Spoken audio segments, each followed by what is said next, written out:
Coach, with all the guys wearing the sweatsuits, that kind of took the internet by storm. Could you elaborate more on the process of how that came to be? Any coaches have any input with that? Was that a leadership council decision, or was that the whole team vote?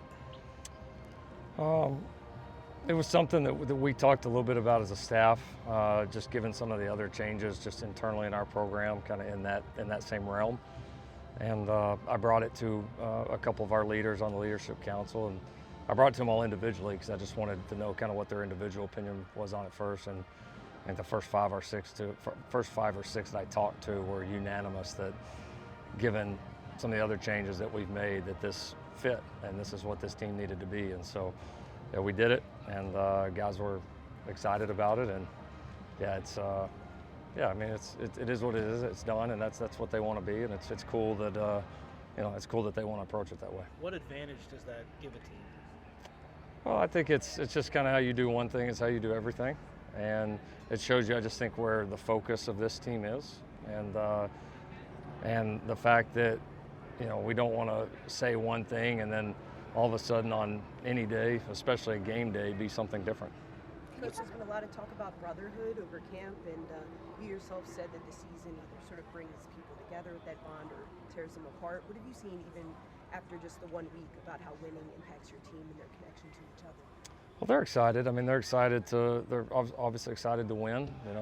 We're very competitive. We only get so many of these. I think they're really excited that all these guys got a chance to play and contribute, again, especially the guys that maybe aren't always, don't always have that opportunity to get in games, or some of the new or young guys that got their first time. So, yeah, I mean, winning always energizes you. I mean, it does. It's, they're all human at the end of the day. And so, yeah, I mean, I think you could see even the energy at the end of the game, where if another team's way up, you may see a bunch of their guys like non-engaged, and you could see even the last snap of the game, our sideline's going absolutely crazy.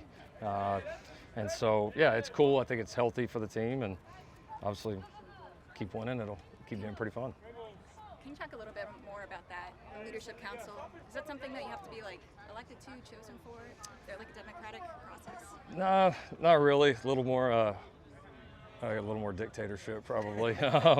I definitely get input on it, but it's guys that that I choose. Ultimately, I get our staff's input on it, and we actually get input from guys on the council. In fact, we've had a couple of different members that are on it now that are a result of guys that were already on the leadership council saying, hey, we need this guy in here with us. Would you guys consider bringing him in? And typically they've been pretty spot on that. So I will say this is one of the bigger ones that we've had. I never say, well, it's going to be 3 guys or 5 guys or 7. I mean, it's who do you think is deserving, and who do you think will go in there and do a really good job, because it's important. And we rely on those conversations and that feedback, when we make some of the decisions for the team. So it's a good, healthy group right now, and it's a good mix of staff and players. And it's so far, the group has been.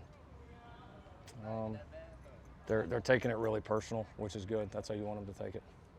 Have you had any interaction before with Clay Helton?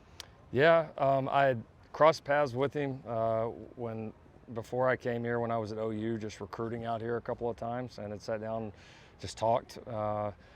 And then honestly, I've spent the most time with him. We play at a coach's charity tournament at Pebble Beach at every May, and I think Clay's been going out there for a long time. And so, yeah, when I first got a chance to go, it was with some of the guys that he went out with when he was the head coach here. And so, yeah, we got a chance to catch up there. And so now I've seen him there for the last 3 years. And I've had a chance to sit down, have some really cool conversations with him, kind of get around him and some of his staff, his wife. Yeah, phenomenal people. I mean, that upholds the reputation that I've always heard about him. So those have been conversations I've appreciated, talking ball. Talking, a lot of common people that we know or have worked with, talking USC, and he's been great. I mean, he's, incredibly complimentary of this place, and I mean, you guys are all around him. I mean, you see the kind of human being he is. It's pretty special. So now I've cherished that time. It's one of the reasons I most look forward to going to that tournament every year. Help in any way to talk to a guy who can relate to what it is to be the USC coach. Yeah, Here for a long time. Yeah, oh, for sure. I mean, I think it's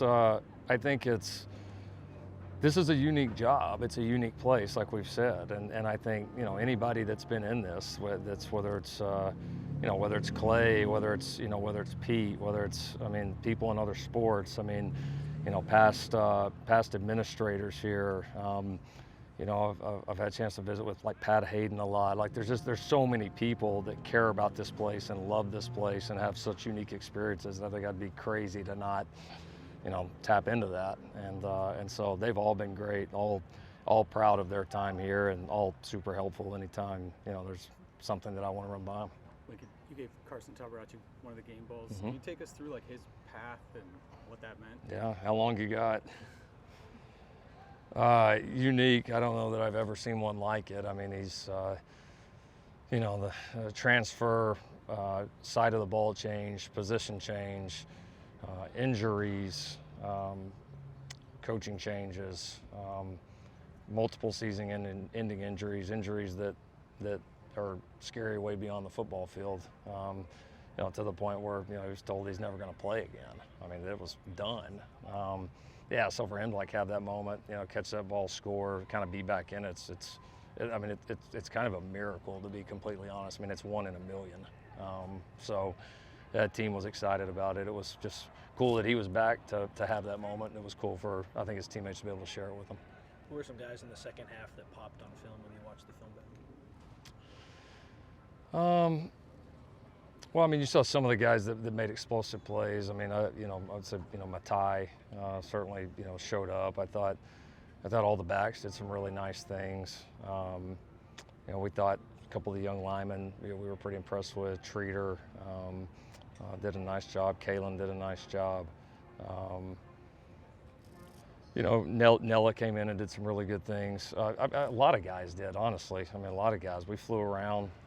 Some of the young D linemen, you know, Gus, Ramos, all those guys. So, yeah, it was good to see that the level still stayed high, and there's a lot to coach off of. But there was also plenty to get you excited about some of the guys that maybe their time's just a little bit further down the road. What stood out on film about the run game? I mean, I think the explosive runs stood out. We had some great second efforts down the field by receivers on some of those plays, which was really cool. I thought the line played well. I thought we could have been a little cleaner in the run game. I thought we missed a few opportunities to be a little bit cleaner, had a couple of assignment busts. So that's been, it was good, but that's been a big focus for us to be a little bit better here this week at it.